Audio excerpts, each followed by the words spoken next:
신명기 1장 34절부터 39절 말씀까지 보겠습니다. 여호와께서 너희의 말소리를 들으시고 노하사 맹세하여 가라사대 이 악한 세대 사람들 중에는 내가 그들의 열조에게 주기로 맹세한 좋은 땅을 볼 자가 하나도 없으리라. 오직 여분네의 아들 갈렙은 온전히 여호와를 순종하였은즉 그는 그것을 볼 것이요 그가 밟은 땅을 내가 그와 그의 자손에게 주리라 하시고 여호와께서 너희의 연고로 내게도 진노하사 가라사대 너도 그리로 들어가지 못하리라. 너의 종자 눈의 아들 여호수아는 그리로 들어갈 것이니 너는 그를 담대케 하라. 그가 이스라엘의 그 땅을 기업으로 얻게 하리라. 또 너희가 사로잡히리라 하던 너희의 아이들과 당일의 선악을 분변치 못하던 너희 자녀들은 그들은 그리로 들어갈 것이라. 내가 그 땅을 그들에게 주어 산업이 되게 하리라. 오늘 본 본문 말씀 같이 이제 이스라엘이 가데스 바네아에서 약속의 땅 가나안에 정탐꾼을 보내고 정탐꾼들이 돌아와서 들어가지 못하겠다고 하나님을 원망하고 그래서 이제 하나님으로부터 그 땅에 들어가지 못하고 광야에서 다 죽게 되는 그런 결과를 초래한 사건을 회상하는 대목입니다.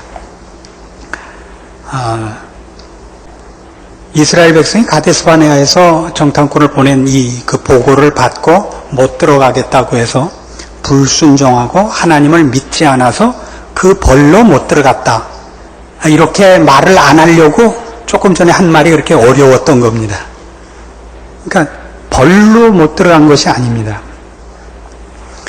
그러니까 단순히 이스라엘 백성은 하나님을 믿지 않아서 가나안을 들어가지 못했다. 이것이 틀린 표현은 아니지만 오늘 우리가 이스라엘 백성이 가나안 땅을 들어가지 못하게 된 이유를 이제 본격적으로 초점을 맞춰서 추적해 들어가자면 그렇게 얘기해서는 안 되는 겁니다. 이스라엘 백성이 왜 가나안을 못 들어가느냐 그러면 36절에 보는 바와 같이 갈렙은 온전히 여호와를 순종하였기 때문에 들어갑니다. 그러니까 이스라엘 백성은 불순종해서 못 들어간 것이 될 것입니다. 근데 그렇게 간단하지 않다는 얘기입니다. 지금 거듭 문제를 지적하는 것은 그러니까 이런 얘기입니다. 가나안에 들어가는 것은 어떤 사건 또는 어떤 결정 그런 것에 의한 보상과 혹은 그 반대되는 벌 이런 걸로 가나안을 들어가기도 하고 못 들어가기도 하는 것이 아니라는 얘기입니다. 그러니까 하나님을 믿고 순종하면 들어가고 안 믿고 불순종하면 안 들어가고 하는 것이 한 사건으로 한 결정으로 생각해서는 안 된단 말입니다. 이런 것은 훨씬 근본적이고 전적인 신앙의 상태로서 순종, 불순종, 믿음, 그러니까 신앙, 불신앙 이렇게 나누는 것이지 이 일에 하나님 편을 들었느냐, 이 일에 정당한 결정을 했느냐라는 사건 위주 이런 것은 아니라는 얘기입니다. 이게 뭐 도무지 헷갈리죠. 그래서 이제부터 설명을 길게 할 겁니다. 걱정을 하지 마십시오. 말하자면 가나안은 천국이 그런 것처럼 하나님의 통치 아래 들어가는 것입니다. 보상으로 들어가는 것이 아니고 하나님의 통치 하에 들어가는 것이 가나안이지 잘한 그 개인의 신앙적인 어떤 업적의 보상이 가나안은 아닌 것입니다. 그러니까 우리 천국도 마찬가지예요. 우리가 하나님 앞에 순종하고 상받을 짓을 한 보상으로 천국에 가는 것이 아니고 천국 백성으로 우리를 하나님이 의도하셨기 때문에 우리에게 순종과 신앙을 요구하는 것입니다. 이게 얼마나 다른 얘기인지 아시겠습니까? 아니 저런 한두 사준 것도 아닌데 그런 얼굴을 하고 계시면 어떡하려는 거예요? 전혀 다른 문제예요. 설명을 더 해나가고 끝 무렵에 가서도 지금 같은 표정을 짓고 있으면 싫어할 겁니다. 그러니까 가나안을 들어간다, 천국을 들어간다 그러는 것은 어떤 선행, 착한 일 한 것, 혹은 어떤 공적의 보상으로 들어가는 것이 아니라 말입니다. 마태복음 18장을 가보십시다. 여러분이 지금 신명기 1장에 뭐 하나 주보를 꽂아 놓으시든지 손가락을 하나 끼워 놓으시든지 해놓고 마태복음 18장에도 그렇게 해놓으십시오. 이 둘을 왔다 갔다 할 거니까요. 늘 금방 찾아보기 좋게 마태복음 18장에도 뭘 하나 끼워 놓으시기 바랍니다. 18장 1절에 보면 이렇게 되어 있습니다. 그때 제자들이 예수께 나와 가로되 천국에서는 누가 크니까? 예수께서 한 어린아이를 불러 저희 가운데 세우시고 가라사대 진실로 너희에게 이르노니 너희가 돌이켜 어린아이들과 같이 되지 않냐면 결단코 천국에 들어가지 못하리라. 그러므로 누구든지 이 어린아이와 같이 자기를 낮추는 그이가 천국에서 큰 자니라. 이 질문이 재밌잖아요. 천국에서 누가 큽니까? 그럼 결국 무슨 얘기냐면 천국은 어떤 공적의 보상으로 가는 것입니까? 이런 뉘앙스가 있는 겁니다.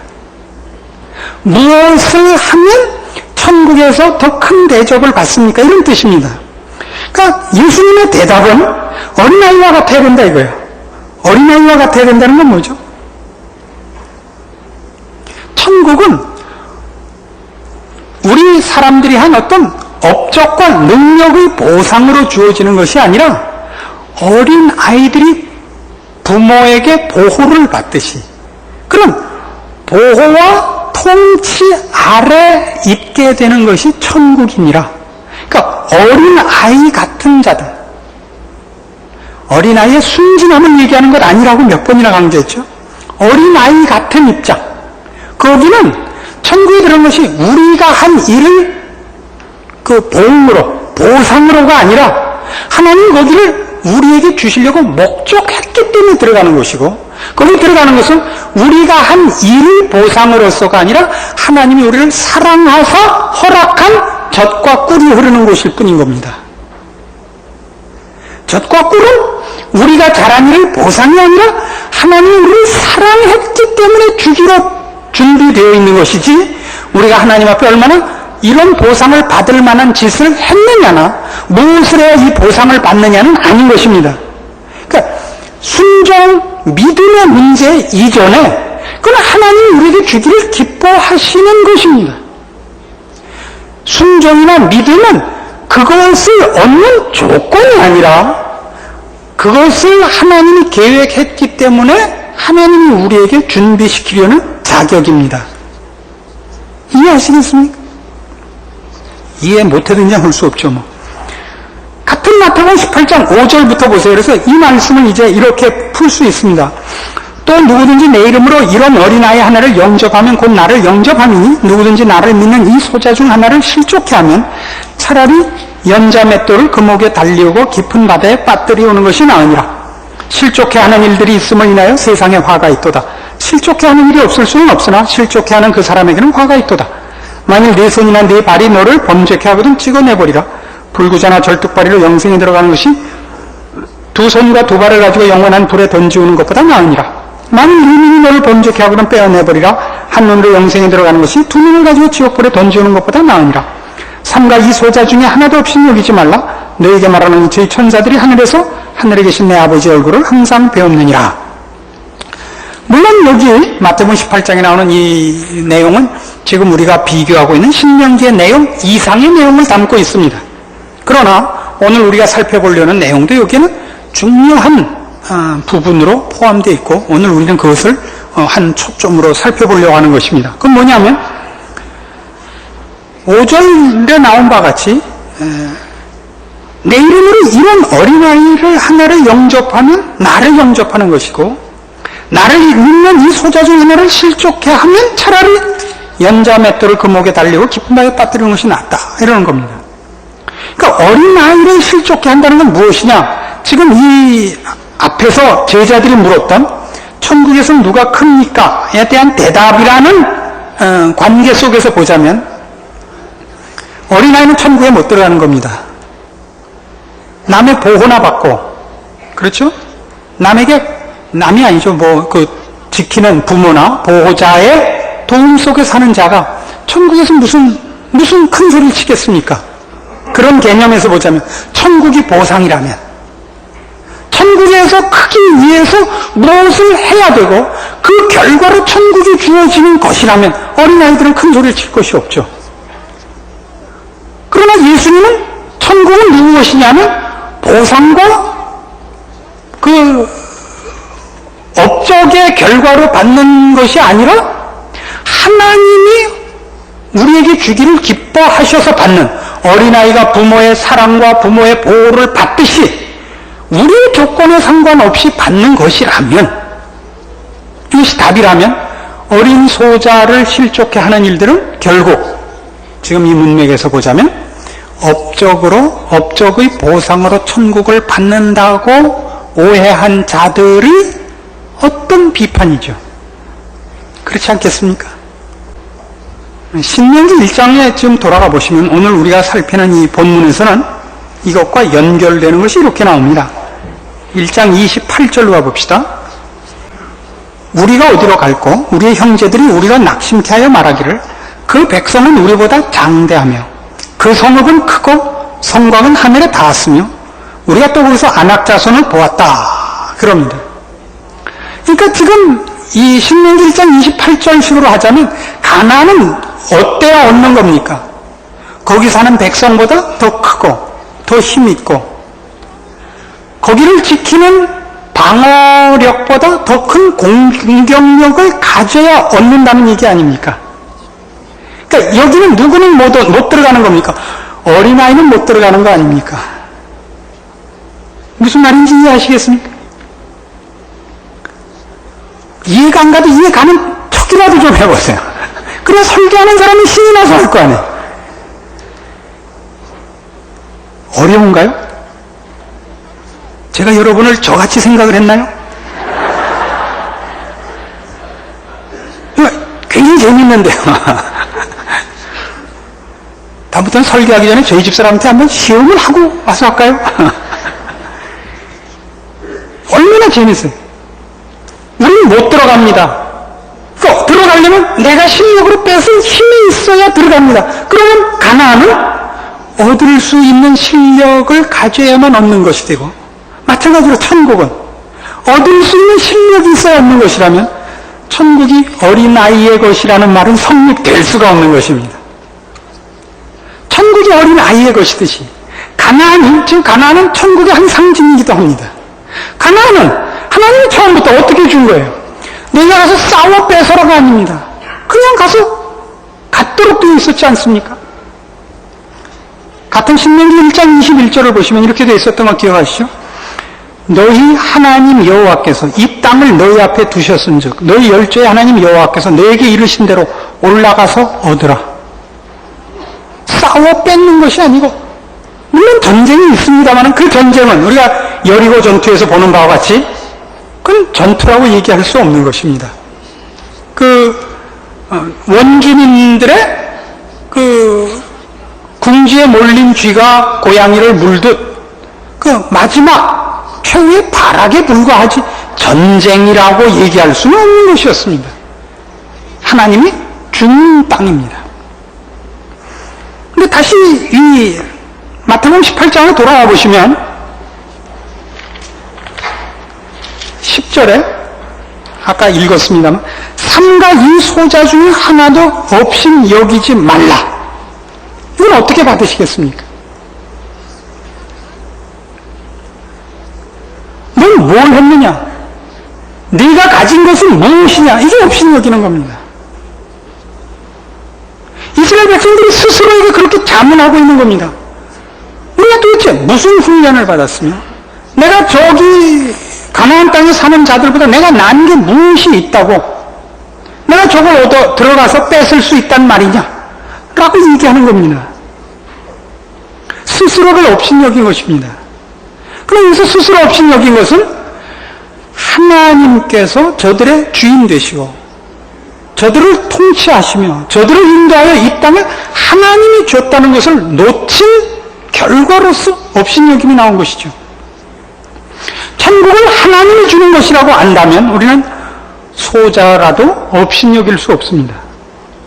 그러나 그것을 우리의 힘으로 뺏어가는 것, 즉 내가 하나님 앞에 한 어떤 좋게 얘기해서 신앙의 행위에 대한 보상으로 주는 것이라고 생각하면 우리는 얼마든지 소자를 없인 여깁니다. 우리 모두가 어린아이여 우리 모두가 소자에 불과합니다. 하나님이 우리를 기뻐하셨고 우리에게 천국을 주시기를 기뻐하셨기 때문에 우리가 천국 시민이 되고 거기 들어가는 것이지, 우리 중에 아무도 실력으로 자기 힘으로 그것을 탈취해 들어가지 않습니다. 보상으로 얻어 들어가지 않습니다. 여기서 말하는 신앙인이 불신앙인이 하는 일들은 그래서 지금 이 땅에 들어갈 수 있는 조건으로서 등장하고 있는 것은 아닌 것입니다. 무엇으로 등장하는 것입니까? 이스라엘 백성이 하나님 통치 아래 들어갈 준비가 돼 있느냐 안 돼 있느냐 이 얘기인 것입니다. 천국은 하나님과 함께 사는 것입니다. 이 땅에 사는 동안 내가 하나님을 위하여 한 모든 열심의 보상과 상급으로가 아니라 전혀 그런 개념은 없고, 하나님이 우리를 영원한 나라에서 살게 하시려고 지금 거기서 살 어떤 준비, 하나님의 통치 아래 순응하고 사는 복된 삶의 방법들을 훈련시키기 위하여 신앙 싸움을 요구하고 있지, 그 신앙이 들어가기 위한 조건으로서 우리에게 요구되고 있지는 않단 말입니다. 그래서 지난주에도 말씀드렸죠. 이스라엘 백성이 훈련해야 됐던 것은 전쟁이 아니었다고요. 그들은 한 번도 전쟁을 연습한 적이 없고 무기를 만든 적이 없습니다. 뭐만 해야 됐었죠? 출애굽할 때도 저들의 힘으로 출애굽해 나오지 않고 하나님이 저들을 인도해 내십니다. 홍해바다를 뗏목 엮어 타고 건너지 않고 하나님이 바다를 가르시고 저들은 맨땅을 걸어옵니다. 그리고 뭐부터 합니까? 시내산에 모여 하나님의 명령을 받습니다. 율법을 받습니다. 어떻게 하나님을 섬겨야 하는가? 제사법을 받습니다. 어떻게 해야 거룩한 사람이 되는가? 그거 외에 다른 거는 저들이 해야 할 것이 없었습니다. 하다못해 무엇까지 되었습니까? 장막 칠 곳을 찾고 저들 앞길을 준비하신 이도 하나님입니다. 신명기 내내 나올 것입니다만 저들은 앉으나 서나 집 안에 있을 때나 집 밖에 있을 때나 무엇에만 신경을 써야 했습니까? 하나님 섬기는 법에만 신경을 써야 했던 것입니다. 이들이 가나안에 못 들어가는 것은 이제 다시 종합해보면 가데스 바네아에서 정탐꾼을 보내고 그 보고를 받고 하나님을 원망하고 못 들어가겠다고 불신앙에 배반을 한 사건, 한 결정에 의하여 못 들어가는 것이 아닙니다. 그들은 들어갈 준비가 안 돼 있는 것입니다. 불신앙의 보응으로, 벌로 못 들어간다는 벌이 떨어지기 이전에 들어갈 수가 없는 것입니다. 이해하시겠습니까? 수영을 배우지 못해서 물에 넣을 수가 없는 것입니다. 다시 뭘 해야 돼요? 통장 40년 돌아야 되는 거예요. 뭐 하기 위해서? 물에 들어가서 수영하기 위해서 밖에서 연습하는 수밖에 없는 거예요. 그래서 신명기로 돌아와 보시면 뭐라고 되어 있느냐 하면요, 그러니까 누구누구는 들어가도 갈렙은 여호와를 순종해서 들어갑니다. 그렇죠? 근데 그것과 뭐가 같으냐면 갈렙은 여호와를 순종해서 들어가요. 그걸 우리가 인정해요. 그래서 이 문제 때문에 오해의 여지가 있다니까요. 다른 사람들은 다 불순종해서 못 들어간 것 같이. 틀린 말을 알지만 그 말이 굉장히 애매하단 말이에요. 들어가는 자는 왜 들어가느냐? 39절. 들어가는 자는 어때야 들어가냐? 너희가 사로잡히리라 하던 너희의 아이들과 당일의 선악을 분변치 못하던 너희 자녀들, 그들은 그리로 들어갈 것이라. 이게 얼마나 상징적이니까 순종한 보상으로 들어가는 게 아니라니까요. 여기는 어떻게 된 곳이에요?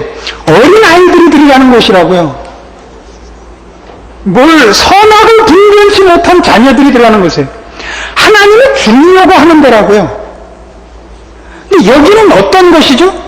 젖과 꿀이 흐르는, 말하자면 자연 조건의 부요함, 이것이 초점이 아니라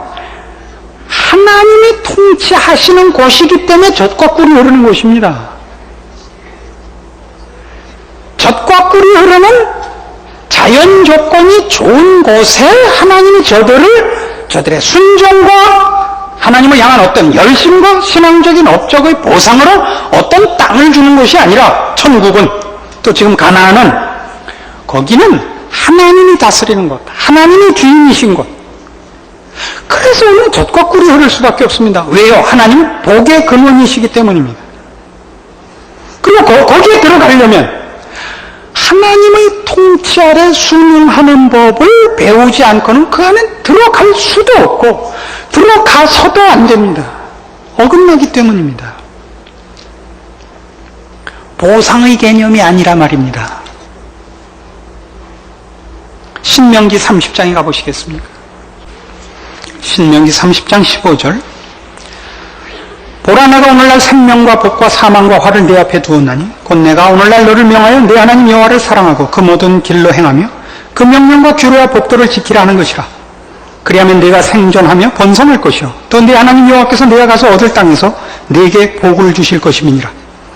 그러나 네가 만일 마음을 돌이켜 듣지 아니하고 유혹을 받아서 다른 신들에게 절하고 그를 섬기면 내가 오늘날 너희에게 선언하노니 너희가 반드시 망할 것이라. 너희가 요단을 건너가서 얻을 땅에서 너희의 날이 장구치 못할 것이니라. 내가 오늘날 천지를 불러서 너희에게 증거를 삼노라. 내가 생명과 사망과 복과 저주를 내 앞에 두었은즉 너와 네 자손이 살기 위하여 생명을 택하고 내 하나님 여호와를 사랑하고 그 말씀을 순종하며 또 그에게 부종하라. 그는 내 생명이시요 내 장수시니 여호와께서 내 열조 아브라함과 이삭과 야곱에게 주리라고 맹세하신 땅에 내가 거하리라. 결국 신명기는 언제나 이 결론으로 돌아옵니다. 뭐죠? 하나님에게 순종하는 것이 복받는 길이다. 무엇을 잘하면 복을 받는 것이 아닙니다. 모든 복은 하나님으로부터만 나옵니다. 하나님께 붙어 있어야 됩니다. 하나님으로부터 떨어지면 그것이 곧 벌입니다. 그럼 거기는 사망과 형벌밖에 없습니다. 그러니까 언제나 하나님을 사랑하고 그에게 순종하라 이겁니다. 이렇게 하면 복을 준다가 아닙니다. 이렇게 하면 복을 준다 아니에요. 하나님께 붙어있는 법입니다. 이것이. 그러니까 성도들의 신앙은 그 신앙 생활이 이렇게 함으로써 무슨 보상을 받는 것 아니고 하나님 안에 들어와 있기 때문에 이렇게 해왔습니다. 하나님을 사랑하노라 하고 그 계명을 지키지 않는 자는 거짓말하는 자입니다. 안 그렇습니까? 우리의 신앙은 우리가 하나님을 믿는 당연한 표현이며 당연한 행위입니다. 이렇게 함으로써 무슨 결과가 오느냐는 전혀 우리의 의도하는 바가 아닙니다. 그것이 이 신명기 사건의 가장 중요한 핵심입니다. 이스라엘 백성은 이 가데스 바네아 사건 하나 때문에 못 들어가지 않습니다. 저들은 들어갈 준비가 되어 있지 않습니다. 하나님이 허락하시는 땅에 들어갈 수가 없습니다. 거기는 하나님이 통치하시는 곳이고 자기를 중심에서 살거나 하나님에게 등을 돌려서는 안 되는 곳이기 때문입니다.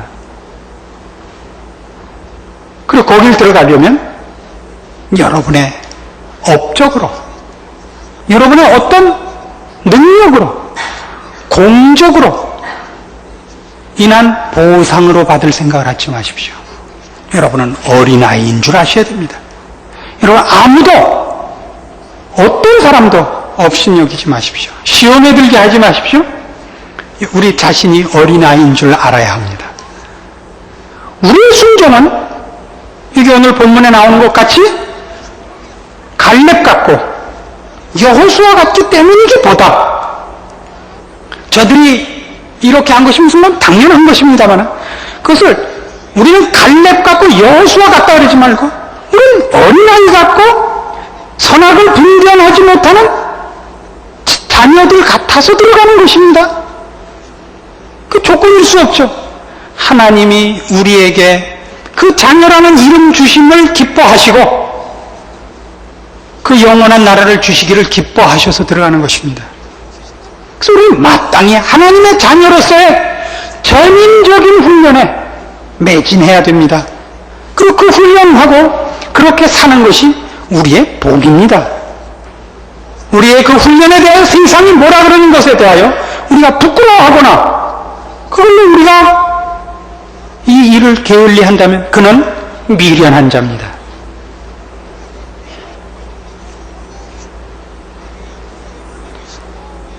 신약 시대 성도들은 이 가나안 땅에 이미 들어와 있는 자입니다. 환경과 조건에 있어서는 주님 재림하셔야 천국에 들어갈 것입니다마는 지금 우리는 광야에 있지는 않습니다. 세상적 조건은 광야입니다마는 우리는 예수 그리스도를 모시고 있습니다. 우리는 젖과 꿀이 흐르는 곳에 들어와 있습니다. 왜요? 우리는 예수 그리스도의 이름으로 기도하며 성령 하나님이 우리 안에 계시는 하나님의 전이며 볼지어다 세상 끝날까지 너희와 항상 함께 있겠다 약속하신 예수 그리스도가 우리와 함께 하시는 자입니다. 보상으로가 아니죠. 이렇게 된 모든 이유는 예수 그리스도의 십자가 사건으로 말미암았던 것입니다. 여러분이 얻은 것들을 누리는 법, 훈련하여 여러분의 전인적인 신앙 인격을 만드는 법, 여기에서 떨어지지 않으셔야 됩니다. 미련한 경쟁을 하여 누가 잘났는가 어린 소자를 업신여기는 싸움으로 가지 말 것이요? 그건 무가치한 시간 낭비입니다. 이미 얻은 것을 세상적인 차원에서 얻으려는 싸움으로 가지 말 것이요. 그것은 예수님 다시 오셔야 영원한 나라에서 우리는 새 하늘과 새 땅에서야 그 천국을 실제로 소유할 것입니다. 그러나 우리의 영혼이, 우리의 속사람이 지금 그리스도와 함께 가나안 땅에 있으며 천국 안에 있으며 하나님의 통치 아래에 있음을 인하여 여러분은 감사하셔야 됩니다. 여러분은 이미 하나님과 동행하며 예수 그리스도와 함께 있으며 성령이 거하시는 전이며 여러분이 매면 하늘에서도 매이고 여러분이 풀면 땅에서도 풀리는 엄청난 세상과 다른 존재로 하나님의 사람이라는 무엇과도 바꿀 수 없는 고귀한 신분으로 존재하는 줄 아셔야 됩니다. 신앙적인 업적을 남기고 공적을 쌓는 싸움이 아니요, 내가 하나님의 사람으로 바뀌고 익숙해지고 성숙하고 온전해지는 싸움으로 가는 한 우리는 성도끼리의 시비는 있을 이유가 없다는 것을 발견하게 됩니다. 그리고 우리의 훈련이 천국에서 살기 위한 훈련이라는 것을 안다면 세상에서 당하는 어떤 환난과 고난에 대해서도 불평할 것이 없습니다. 하다못해 올림픽에 나가는 대표 선수들도 태능 선수촌에 따로 모여서 우리 일반인과는 다른 혹독한 훈련을 받는 법입니다. 여러분들이 이 세상에서 받는 훈련, 그것의 고귀함, 그 무한한 가치 인식하셔서 오늘 이 교훈이 주는 바와 같이 하나님께서 우리에게 무엇을 의도하셨고 무엇을 주기를 원하시고 내가 무엇을 훈련하기 위하여 하나님의 인도하심 속에 지금 이 현실에 있는가, 지혜로운 분별이 있고 지혜로운 결단이 있는 여러분들 되기를 권합니다. 기도하십시다. 하나님 아버지 은혜를 감사합니다. 우리에게 천국을 허락하시고 하나님의 자녀라는 이름을 두시며 예수 그리스도의 이름으로 기도할 수 있는 특권 주셨습니다. 우리는 사실상 내면적으로 천국에 있습니다.